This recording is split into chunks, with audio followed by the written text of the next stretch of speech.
So let's get started. Everyone is here to learn how to develop solutions with AI. Yes, this is the right room. Okay. All right, cool. Yeah, let's dive in. I'll try to make this like pretty, I think, interactive given the high energy of the room. And we'll see what people are working on. I'd imagine everyone in this room is looking to probably generally push the boundaries with using some assistance of AI to create new things to make your lives easier in your company. And so I think the biggest issue we face generally right now, hybrid reality. This is like the biggest issue we face right now with kind of like just the craziness of what's going on in the market. A lot of people say a lot of things, they show a lot of things online, or, you'll read some articles here and there. But the reality of like, I saw someone do something cool, I want to do it myself, and you just don't know where to begin, or you don't know what tools to use, or you don't know like if what you saw online is actually truly AI, or maybe it's just some kind of like fabricated visuals to make it seem good. So I think separating this is pretty important. Everyone probably has experienced some level of bad outputs. So like you're never really getting the exact answer you want unless you put technically a quality input. The query you put in like your ChatGPT box or whatever it is, like the more descriptive and the better you are at formatting it and the structure, and you understand how to basically make the LLMs work for you, the better the output is. Yes, we've all figured this out. And hopefully some of you have gotten better over time. Just like people hopefully got better at Googling things. You sit next to somebody at work and you see like what they Google and you wonder how they've made it this far in life, just the way they like phrase their questions, because they don't know how to like optimize searches. LLMs are no different. You got to phrase things properly, ask for things in specifics, make sure you like ask it to exclude things that don't make sense to you. A lot of like essentially prompt engineering that has to go into like doing things. So that's that quality data or context is going to give you that better output.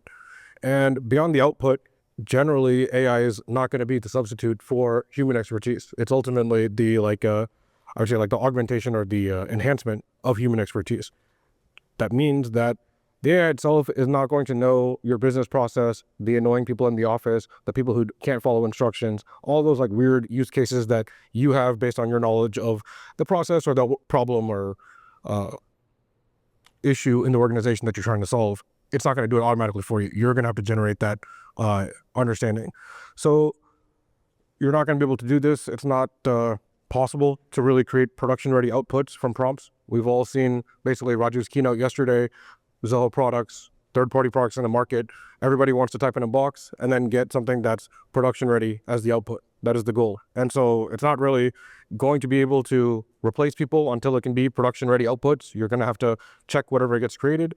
And the only way you can check something that was created was if you know, like, the nuts and bolts of what got created. So if you ask it to generate like a JavaScript function and you don't know JavaScript, I don't know how you're going to fact check that. You're just going to trust it. And if it works, it works. If it doesn't, you'll maybe ask the AI again, how come it doesn't work, but you won't really understand it. So the idea of like not understanding essentially first principles of whatever you're trying to create is going to cause you a big pain. I actually just read an article, I think yesterday, on like basically college kids are getting dumber. I think they were already on a decline, but like it got worse in the past couple of years with like AI stuff, where basically like they don't know how to write paragraphs. They're not able to like articulate things as much. Everything has become so AI LLM driven that the critical thinking aspect has lost. If you go there too early and you don't know what it's checking, then you blindly just copy paste and use that as your answer. It becomes very obvious. Everyone's probably gotten like a email from somebody that is ChatGPT generated, and you can kind of tell. I personally get extremely offended when someone sends me a ChatGPT email. It's like, I know, and then I just get angry. I don't do anything about it, but I just feel angry. But it's insulting. Like it just feels insulting. Like it's not like an authentic conversation at that point.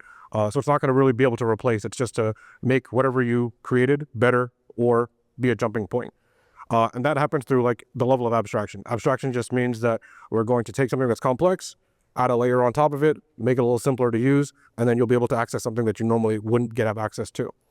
And so that happens already through the idea of low code in general. Some people raise their hand on using Creator in the past. Creator, if you're not familiar with, is like our low code application development platform. At Zoho, we make an insane amount of products. If one of those products don't do what you need, or it does something but not in the exact way you need it to do, chances are someone would recommend that you check out Creator to build something from scratch and custom that meets your exact needs, that will connect to either the existing Zoho service or a third-party service, and then do basically exactly what you want. And that low-code platforms have basically evolved a good amount. So you have like visual development instead of text-based coding. That just means like you're dragging and dropping workflows and stuff rather than having to write full-blown scripts for every action you want to. Pre-built components and drag and drop builders, obviously, and then automated handling of infrastructure and deployment. A big part of building something from scratch, especially a full stack application, is dealing with the DevOps side of things in terms of deploying something to a public cloud and hosting it and securing it and scaling it and all that kind of stuff. When you use like a low-code platform, we provide that wrapper on top of it. You don't have to worry about it. That's like a value that like any SaaS provider basically provides. You don't have to worry about that scaling piece.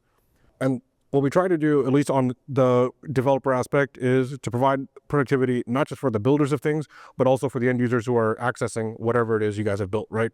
And so I'll walk through a little bit on kind of how apps are created and kind of like the life cycle of the whole thing. And then I think I got some like, general words of advice, hopefully. So I said earlier that you're not going to be able to type in a box and create like a production ready output. So what we do is you type in a box and we call it just an MVP. It's just your getting started point, not meant to be production. You're never going to be able to just jump in and say 0 changes are required. If that's the case, that's great. You must be really good at prompting, but there's chances are you got to change some kind of tweak or whatever.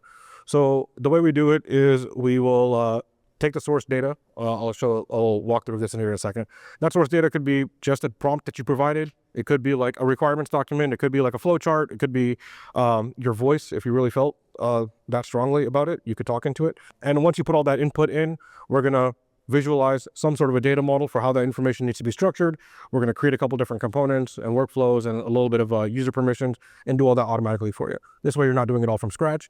Oftentimes when you're trying to build something of one of the gentlemen was talking about like employee ratings, I think, or happiness or something, gifts. Sometimes if you wanted to do something like that in your organization, maybe you might not know where to begin. Do I got to start with figuring out the database? Do I got to figure out the process first? Do I got to figure out who's got access? Do I got to figure out how much information is going to be there? You might not know exactly that starting point of which level to be at. That's kind of what this MVP thing is meant to do. Give you the foundation, and then you can just go and tweak and make it work for however you want to. So the MVP works. I got a couple videos here, and I'll kind of pause here and there just to like make sure that the key points are kind of addressed. And so in Creator, you would obviously go and use this. I promise when you access the product, this thing doesn't bump. It doesn't bounce up and down. It's just for you guys. So before you, let me pause. Pause. So we offer 2 different LLMs right now. You can either use the OpenAI with your own API key, or you can use Zoho's own. It doesn't really matter. It's personal preference. And whichever one you configure as which LLM you want to use, there's more coming as well. But right now, these are the 2 options. You can choose which functionalities you want it to have access to, like creating an app, creating different components, and assisting with Deluge. And I'll kind of walk through each one of these. And so once you configure them all, then you can come back into the product. You can upload this little flow chart. So this example here is around like people registering for an event. So somebody registers for the event. If it gets approved, or if they don't get approved, they get added to the rejection list. If it does get approved, if they need accommodations, whatever, there's some process here, right? Might be able to easily whip this together. Now I want to be able to build an app based on that. So I upload that little picture and I'll add a little phrase, I think, that says like, nothing too complicated. Is that a good prompt? Is it a bad prompt? At least for this example, and for any example for any time, whether it's in Zoho or another product you're using, whenever there's this idea of like prompting and then creation of some component, one, you got to know what is the capabilities that this thing is able to actually output. And so in this case, what we're able to do is essentially make the majority of an application in terms of we'll have a database, we'll have some reports that get created, we'll have some automations and workflows that get created, and we'll have some process like a blueprint that gets created as well. So, and some user permissions. So we know that those are the things. So when it comes to maybe like logs already built into the product, you might not need to include it in here. A lot of people mention user permissions, not exclusively called out here. And so what's going to happen is we're going to infer some user permissions that you can then tweak later on. If you knew what you were doing and you wanted to include specific user permissions, you can do so. If you don't, we'll just make them up for you. And then you can choose if you like them, keep them or delete them or modify them however you want to. Generally, what I tell people is a lot of times people will just type into this box and then click start building. But you should really think about what you're going to put into that box in the sense that go to a third-party LLM, go to your Gemini or ChatGPT, whatever, ask it to create a prompt that's going to create an application that has all of my different requirements it will come back with a lot more detailed example that you can then tweak. And then whatever that output is, you can take that prompted output of like the app outline, or what do you call it? Yeah, outline, and dump it in here. If you just, go straight off the dome and start typing in here, the output's not going to be good, right? Like you didn't really put a lot of thought and planning into this. If it's just for an MVP to get something up and running, sure, it works. But if you're trying to use it as a foundation to make something serious, then you got to put serious work in that planning phase first. So highly recommend, don't just type in these boxes blindly unless, what you're creating is not that important. Take your time, use another LLM outside of the Zoho ecosystem. Make sure that prompt is good, has all the information you need. Ask it like, what information did I not include that I probably should?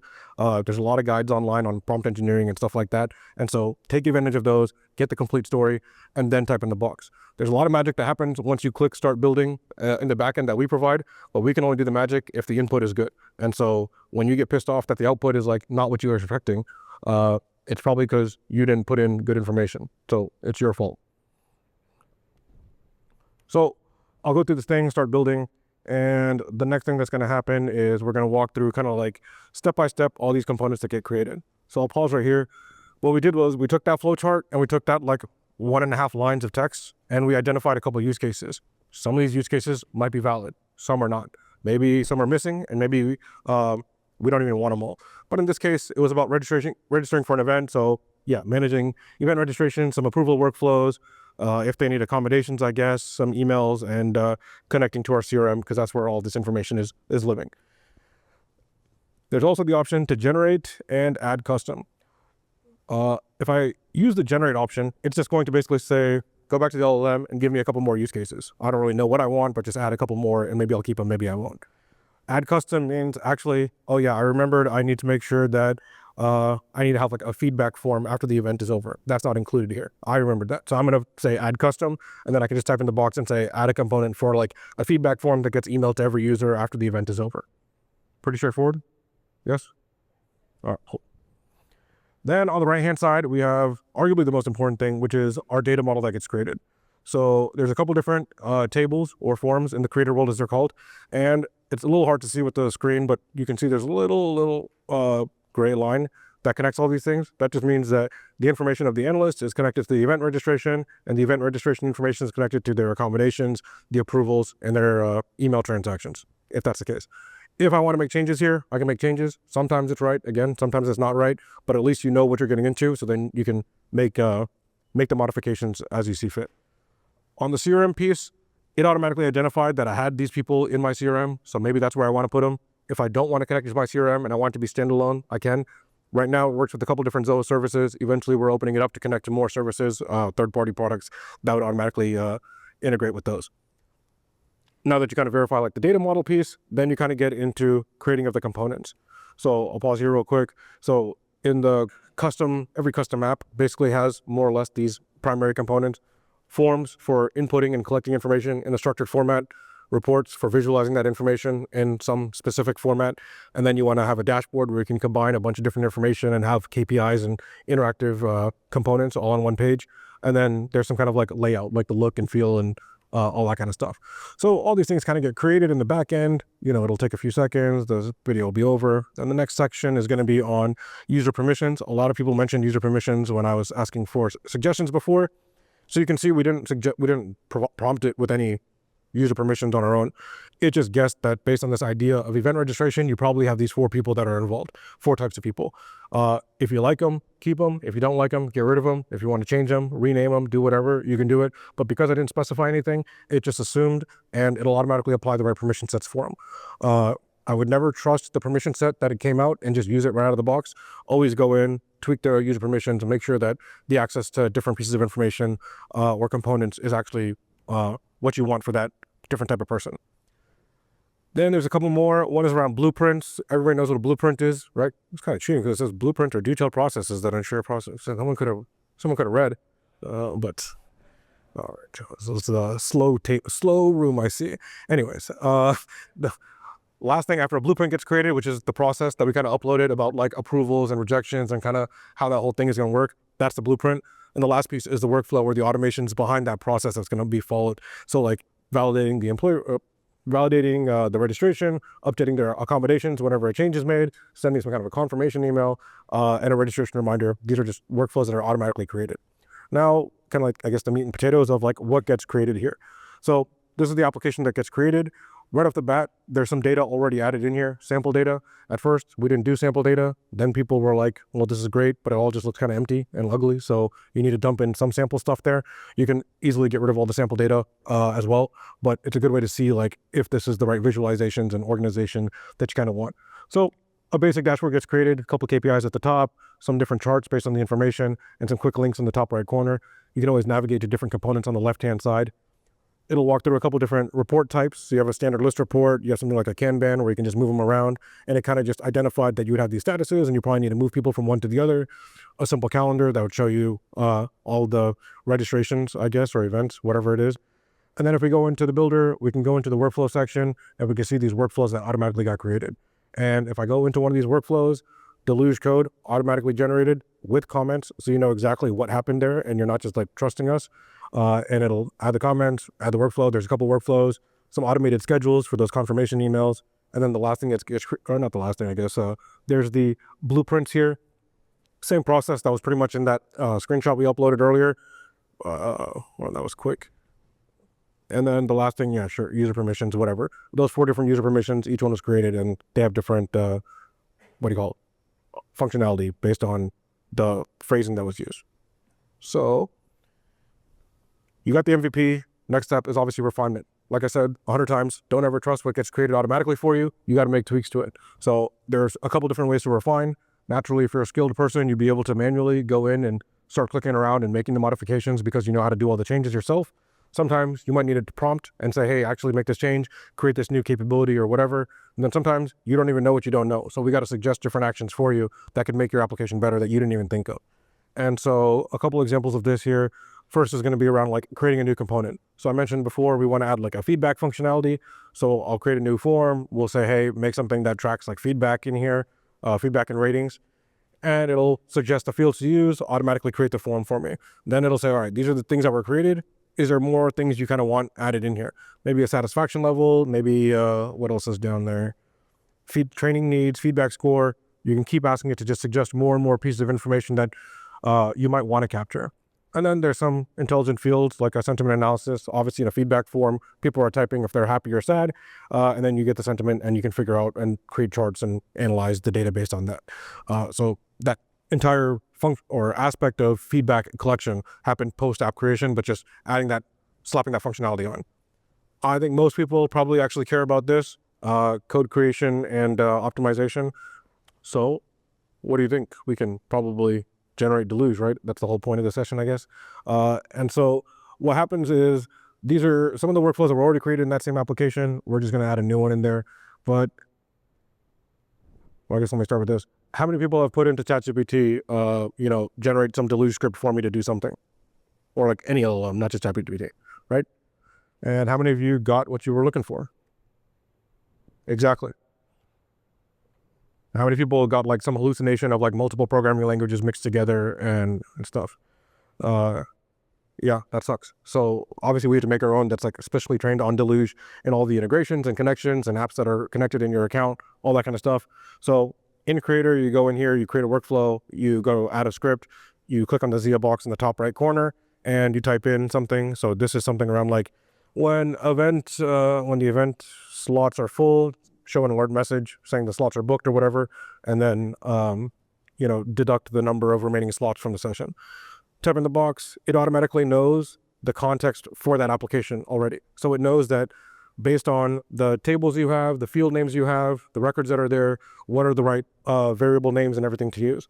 So it'll give you commented code directly. If you are not familiar with Deluge, I would say like it's really like 4 actions that are kind of happening here. The comments definitely help. Looking up event details, checking how many slots are available, and then doing a simple logic check of if there's no slots, show the alert, and if there are slots, then book the event and deduct a slot or something like that. This one, so like in the beginning when you configure it in the Creator app, you can pick which LLM you want to use. So you can stick to just Zia if you want to use just Zia, or you can use OpenAI. It's not like if you choose Zia, then it's not going to be powered by OpenAI in the back end. It's just our own thing. Then I think what is honestly probably better than even code creation is, I believe, come on, aha. What is wrong with this? So what do you think can happen? You highlight the text, you throw it in the box and say, give me comments and tell me what the hell is going on, and it'll do it. It does it. Oh, yeah, optimize it too. A lot of people write bad code. And it'll basically give you the code, delete your bad code, put the new code in, and bada bing, bada boom, you have commented code. This is awesome, right? No, it's not awesome. Okay. Tough crowd. Where this is, I would say, really the most valuable is a lot of, especially Deluge and just creation in general, is looking things up online, especially the forums, copying and pasting what other people did, stealing it, making changes, right? Yes, this is programming. But if you look in the forums and you look places, nobody's adding code or comments to their code. It's just like an explanation in the thing, and then you hope it works, and you don't really know why they did certain things. So you can always take other people's code, throw it in here, add a comment, and understand what's going on. And then you'll learn how to do it a little bit better. So I think this is the best learning experience. You find snippets on various forums or websites or whatever, YouTube videos, throw it in here, and it'll help you understand what's going on step by step a lot better than just getting the code itself. The optimized piece is also very helpful. One, at like a basic level of just like making sure you're like, the more optimized the workflow or the function is, then the faster it'll run. So you're not really having like lag or whatever.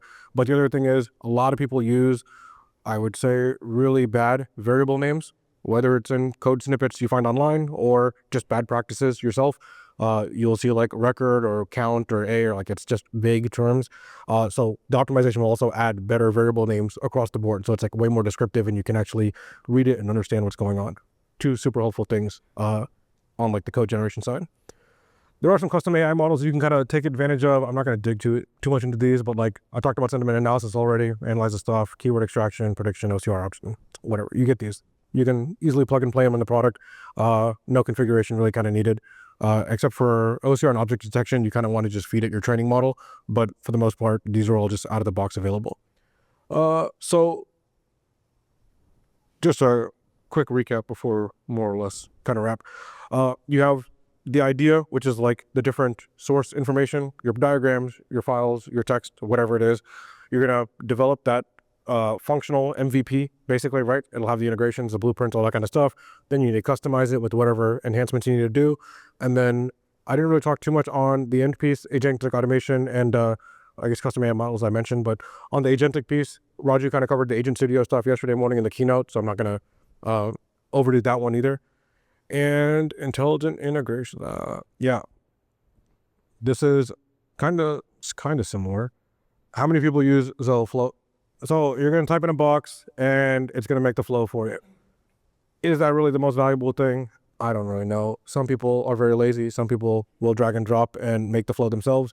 But because AI is taking over the world, everybody wants the ability to create stuff from a box. And so we have that capability. The other thing, though, is actually a little bit cooler, in my opinion. These are now what we call Zoho utilities within Flow. So oftentimes, you want to have like some sort of intelligent action. You could always write a custom function, connect to a third-party LLM, and do some activity there, and then have a response come back into Flow if you really wanted to. But now there's some simple actions here. Maybe you want to complete a phrase, summarize a conversation, generate a Q&A. I think this thing will scroll a little bit here on the left-hand side. And so there's a couple different content generation options here, and you can use those within the flow. So here, whenever a deal is won, we're going to get the details of that deal. And I'm going to show you like this little checklist that gets created, which is pretty helpful actually. So this is whenever, a deal is won, or I guess a deal is closed. This checklist we're generating, it's based on this little prompt engineering I'm kind of putting in there. So what it's going to do is actually, once that deal is closed, or whatever trigger it was, right? We're going to take the industry of that deal, and then we're going to just feed it into this generic line that says, generate a compliance checklist for that industry, for a client from that specific country, and don't include anything extra, just a compliance checklist, right? This could be helpful for some people. Sometimes you don't even know what the compliance issues are. And you go ahead and click done, I think. You'll click done here real quick. And now it's going to generate that checklist and an email, and then update that deal with that checklist information. So we'll see it in action real quick. This little manufacturing industry is going to get created. and we check the flow out. We'll see all the actions that kind of happened. The deal was fetched, all the details of the deal.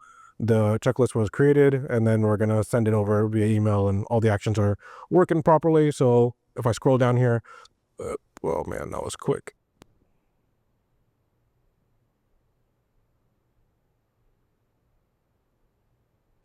Checklist got created, right? So some kind of, I don't know, W88EN tax form, some random stuff.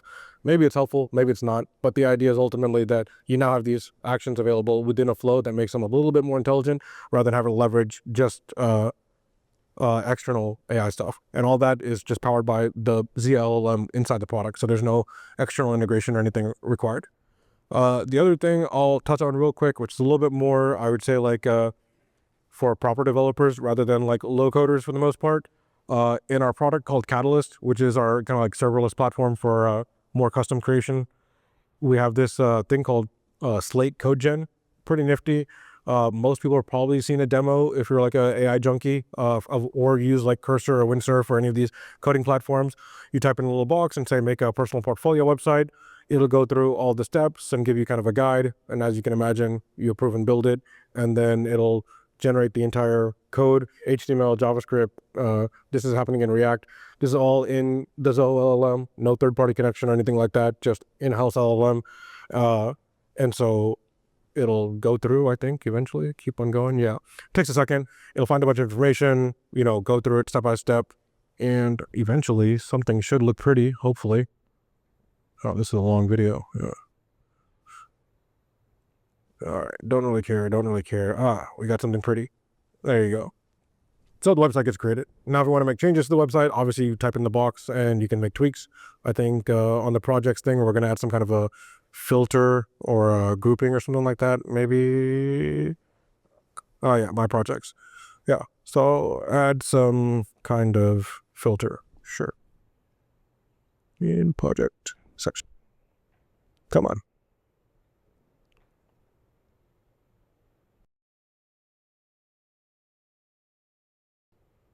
And eventually,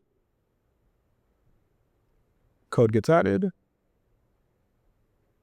page gets refreshed, and now you have filters across the top. Super nice. I would highly recommend that a lot of the, I would say, bigger Zoho products, CRM, Desk, Creator, a few others, they'll all have like JavaScript SDKs as well. You can plug those into here. And if you want to make like your own custom front end for a Zoho product, very easy to do. Maybe a scaled down version, maybe a simpler version. Maybe you just don't like the way one of our products looks and you want to make your own front end. Very easy to do that kind of all the way through this. You just kind of plug in the SDK and it'll automatically run it, host it directly in Catalyst. You don't have to do a lot of effort. Very quick, very easy. So yeah, I think wrapping up for the most part, obviously it'll empower people. That's kind of the whole point. I'll talk about a couple of different pieces of like getting started in general. Most people, if you're like dipping your toes in, guided assistance, typing in a box and creating something, just getting that idea of what can get created is kind of how you get things started. Quality assurance, extremely important, that nobody cares about. You have to validate everything that comes out. Don't ever trust it and expect it to be proper. And the only way you can validate something is if you actually know like the ins and outs and like the first principles on that concept. So you still have to like learn things. You can't just trust the AI for everything. And then eventually, you'll progress to predictive stuff, which is a lot of the analytics on, data analysis, and then autonomous operations, which is kind of like the agent studio that we talked about earlier. A big thing I like to mention to people, gentlemen kind of touched on a little bit earlier, but don't limit yourself to AI capabilities from any single vendor, including us. If you hit your wagon to just like one vendor, there's going to be some level of problems. So this is a image, I guess, of all these AI vendors in different areas of the market. So there's like infrastructure, there's image generation, there's video generation, there's transcription, there's data sources, data enrichment, lead cleansing, nurturing, whatever, you name it, there's some AI thing for all these things. So there's a bunch of different options out there. And probably not appropriate to say, but kind of the harsh reality, we don't really care about what you want. We make stuff that works for the most majority of people in the world. So like, you may say, hey, I want this feature to do exactly this kind of a thing for my business because that's how I operate. We say, cool, hopefully, or whatever we come up with works for you, but not guaranteed. So whatever we come up with has to be widely acceptable, have a generic use case, and meet the vast majority of like people's basic needs. We try to make sure that each of these things are like extendable, customizable, add some context or something in order to meet your specific requirements. But ultimately, you should never believe any vendor, let alone us, that like we're making things specifically for you. You're in this room, you're in the building, you came to the conference. It's your responsibility to like drive the technology that's going to run your organization or your business or your team or the company you work at or whatever. So you got to focus on that. And if we don't have some functionality, there's a lot of vendors obviously in the market that can extend or complement those functionalities into creating the solution that you want to, because chances are the picture perfect AI intelligent feature that you are looking for might not be delivered by us. That's kind of just calling a spade a spade. And the other thing of just like hitching your wagon to us and trusting us blindly, appreciated, but not smart, is I would definitely harp on, I think the financial impact is a big one. Right now, we're kind of in this age of like, everybody remember when like Ubers were like $7? A lot of stuff right now is subsidized, and the hype, you got to justify a lot of, heavy capital investment if you're doing like foundational training on your own, or if you're leveraging some third-party system and OpenAI decides to like double their prices for something, you're at their whim. If a lot of these AI vendors might go out of business, might get acquired by a different company, are their offerings going to stay the same, or are they going to evolve over time? Very different. That's why you got to make sure that like, don't trust us blindly. I mean, we're not going out of business, so not that, but whatever vendor you work with, you want to make sure that like you have a proper hedge and you know exactly what it is that you want, and go out and get that tool directly for you. Don't just rely on somebody to hand it to you that way. And so, yeah, you don't want to be restricted to just us or any one vendor for that matter. And yeah, the strategic vulnerability makes sense.